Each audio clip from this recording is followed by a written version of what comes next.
A semana foi de algum granizo e, sobretudo, de chuva miudinha. É este o ponto de partida para a leitura semanal do País Político no podcast Miguel Sousa Tavares de Viva Voz. Vamos a isto? Eu sou a Paula Santos.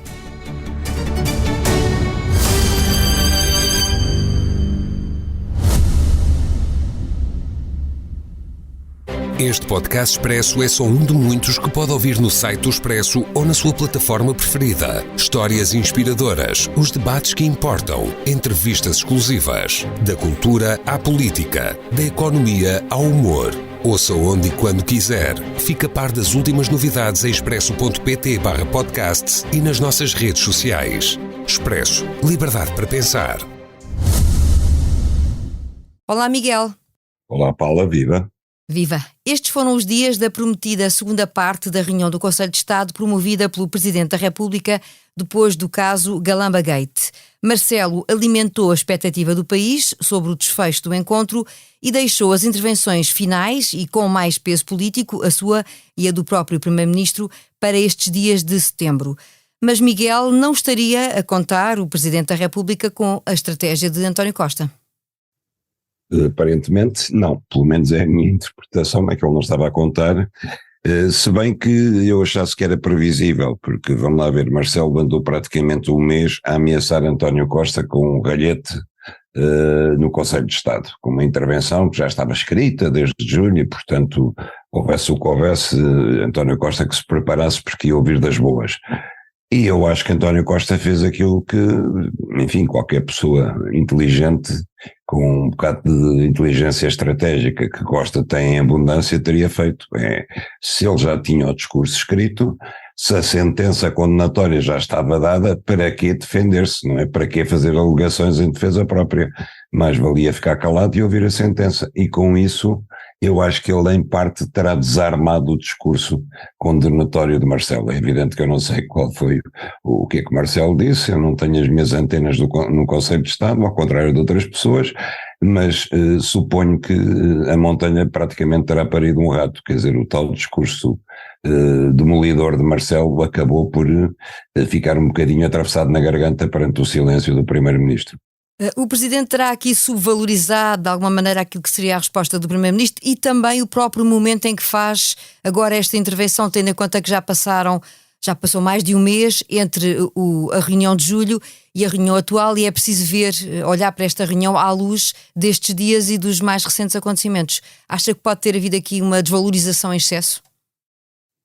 Paulo, eu acho que sim. Agora, podemos olhar para isto por dois aspectos. Por um lado, estes jogos florais, estes jogos entre o Presidente e o Primeiro-Ministro, até são bastante engraçados, porque isto parece um jogo de tabuleiro de política, quer dizer, A faz isto, o que é que faz B? Agora, A contra-ataca, o que é que B vai fazer? Isto tem alguma graça, isto do ponto de vista da ciência política, isto até podia ser ensinado nas universidades. E já vimos acontecer antes, não é verdade? Exatamente. Infelizmente, nada disto aproveita o país, nada disto trata de questões essenciais. Nós estamos perante uma birra institucional entre os dois poderes mais importantes do país e a substância das coisas de facto não passa por aqui. Eu não sei até quando, já falámos disto em anteriores programas, não sei até quando é que vai durar este mal-estar desencadeado, aquilo que a Paula chamou o Galamba Gate, que eu nem sabia que se chamava assim, mas que para mim continua a ser um fait divers. Mas pronto, o Presidente ficou muito zangado porque o Primeiro-Ministro não demitiu o Ministro Galamba como ele queria na altura e agora assistimos a isto que é um verdadeiro jogo verdadeiro jogo floral de política, quer dizer, de estratégia. Ora atacas tu, ora ataco eu, e eu acho que António Costa tem estado a ganhar neste jogo, porque tem sido mais subtil, exatamente porque está à defesa, está numa posição mais de estratégia, tem sabido jogar com os ímpetos de Marcelo, é como se, sendo dois jogadores de esgrima, Marcelo parte o ataque, mas ataca cedo mais ou com força a mais, e Costa limita-se a desviar os golpes. Mas é um jogo feito em público, a verdade é que não terão trocado palavra, lá está, na reunião em Belém, mas nenhum dos dois evitou enviar recados em público. Eu recordo que o Presidente disse que a habitação, ainda disse há dias, que a habitação não é um caso encerrado, ainda vai ter que voltar para ele, o processo da regulamentação. Costa a dizer que cada um deve estar no seu galho, senão as coisas podem correr mal. Não sendo uma novidade, lá está, para os portugueses, já falámos nisso, isto beneficia alguém? Olhar da opinião pública, por exemplo? Não, isto não beneficia ninguém, exceto o noticiário político nacional, que se vai alimentando disto. Eu recordo também que Costa também disse: eu sou um fazedor, eu não sou comentador. Mais um recado? Mais um recado, e depois apareceu na Academia do PS a enumerar tudo aquilo que fez ou que supostamente fez. Mas aí já na qualidade de fazedor, supostamente, não é? Já lá vamos daqui a pouco, sim. Exatamente, como fazedor, não é? E pronto, quer dizer, estamos nisto e de facto, e depois a parte engraçada que foi a interpretação do silêncio de António Costa no Conselho de Estado, porque isso também deu aso a vários discursos no dia seguinte cruzados: houve um amu, não houve um amu. E a própria história da fuga de informação no Conselho de Estado, que eu acho importante, porque, Paulo, a impressão com que eu fiquei é que quem mais ficou melindrado com essa fuga foi António Costa e não Marcelo, porque Marcelo só reagiu depois de António Costa ter falado da fuga do Conselho de Estado e depois de António Costa ter dito que era abusiva a interpretação de que ele tinha feito uma birra. E aí Marcelo reagiu dizendo: bom, de facto o segredo no Conselho de Estado é uma questão de honorabilidade, etc. Mas a reação de Marcelo foi mais frouxa que a de António Costa, e a de António Costa ainda foi reforçada depois pela de Augusto Santos Silva também, a falar sobre isso, o que me leva a crer que, entre outras coisas, mas isto é uma suposição minha, a dita fuga de informação veio de algum conselheiro ligado ao PSD no Conselho de Estado. Mas isso é a ideia, no fundo, que Augusto Santos Silva e também de alguma forma António Costa poderão querer colocar em cima da mesa. Não sendo essas fugas uma coisa nova, ainda que não seja recomendável naturalmente, voltando à estratégia do Primeiro-Ministro, acha que esta ideia de ficar em silêncio quando se levantam dúvidas entre os conselheiros, não é só dúvidas colocadas pelo Presidente, sobre a estratégia que o Governo está a seguir, é uma boa forma de responder? Paulo, eu para responder a isso precisaria ter estado numa reunião deste Conselho de Estado, porque eu não sei até que ponto elas são importantes, até que ponto elas são esclarecedoras, até que ponto elas ajudam de facto o Presidente da República e até que ponto esse objetivo de aconselhar o Presidente da República é cumprido nestas sessões do Conselho de Estado. Falta-me esse dado objetivo.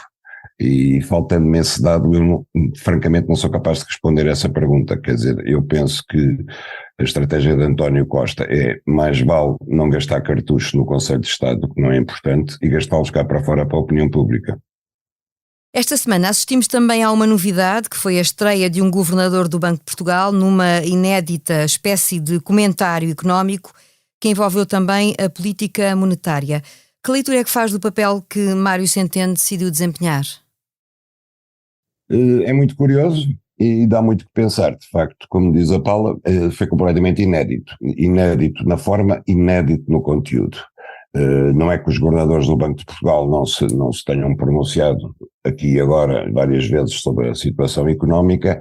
Agora, sob esta forma de aviso feito um mês antes da apresentação do Orçamento de Estado e no meio da polémica em que, por um lado, temos o Governo a manter uma estratégia de contenção da dívida e, por outro, o Presidente da República a dizer que há folga e o Presidente do principal partido da oposição a dizer que está na hora de baixar os impostos porque há folga para isso, é bastante inédito ver o Governador do Banco de Portugal a meter-se na querela, porque ele não o faz diretamente, mas acaba por o fazer indiretamente, porque tudo o que Mário Centeno veio dizer, no fundo, tem que ver com isso. Ele vem dizer: cuidado que a folga não é assim tão real, cuidado que no último trimestre nós não crescemos, cuidado que a Alemanha evitou a justa recessão técnica, cuidado que nós não somos imunes ao que se passa lá fora e não podemos ser apanhados mais uma vez de calças na mão. Portanto, o objetivo principal deve continuar a ser o mesmo que foi quando eu era Ministro das Finanças, ou seja, baixar a dívida externa portuguesa. Acha que esta intervenção pode de alguma maneira confirmar uma certa intenção de protagonismo por parte de Mário Centeno, que o pode querer levar até a outras ambições políticas? Voltamos às presidenciais, sim, é verdade. Anda toda a gente obcecada com isso. Eu, para já, Aquilo que eu deduzi é que foi uma grande ajuda dada ao governo. Agora, se a intenção foi essa, ou se foi ser mesmo sincero e estar preocupado com a situação económica portuguesa, não sei, talvez tenha sido um bocadinho das duas coisas. Agora, francamente, se o Mário Centeno está a pensar nas presidenciais daqui a 2 anos e tal, acho um bocadinho prematuro. Acha então, só voltando aos avisos que Centeno deixou, já agora pergunto-lhe se acha que são para ter em conta pelo governo e que devem ter efeito nas futuras propostas para o orçamento? Com certeza que são de ter em conta, que, quer dizer, está toda a gente preocupada, a gente lê a imprensa internacional e está tudo preocupado, sobretudo com aquilo que se passa na Alemanha, com os custos económicos para a Europa da guerra da Ucrânia. Ainda hoje estava a ler um texto, um estudo inglês que conclui que a ajuda da Europa à Ucrânia ultrapassou há muito a dos Estados Unidos, portanto a Europa é a principal vítima económica desta guerra e a guerra não tem fim à vista e, portanto, a nossa é uma economia muito débil, nós estamos completamente dependentes naquilo que é essencial, que é energia e alimentos, e temos que estar preocupados todos, como é óbvio.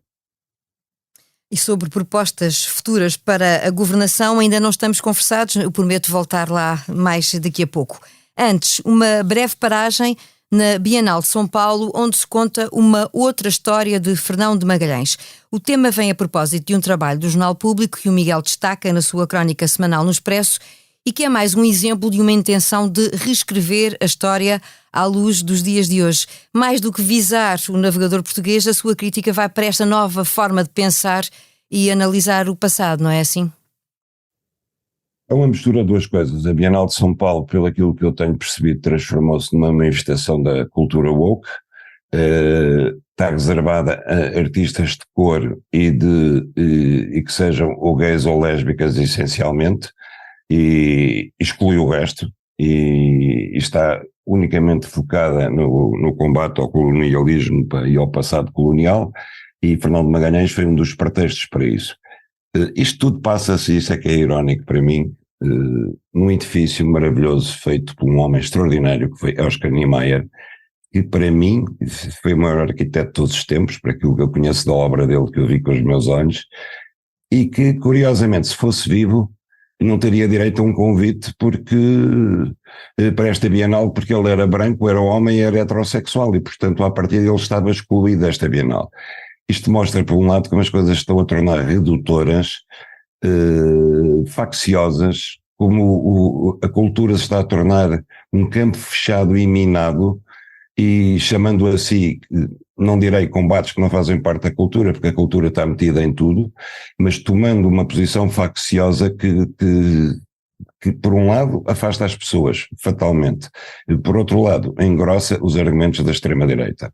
Em relação ao Fernão de Magalhães, há pouco mais a dizer do que aquilo que eu escrevo no artigo. Eu já não tenho paciência para ver este masoquismo dos portugueses, de alguns portugueses, em relação à sua história, uma história que qualquer povo se orgulharia.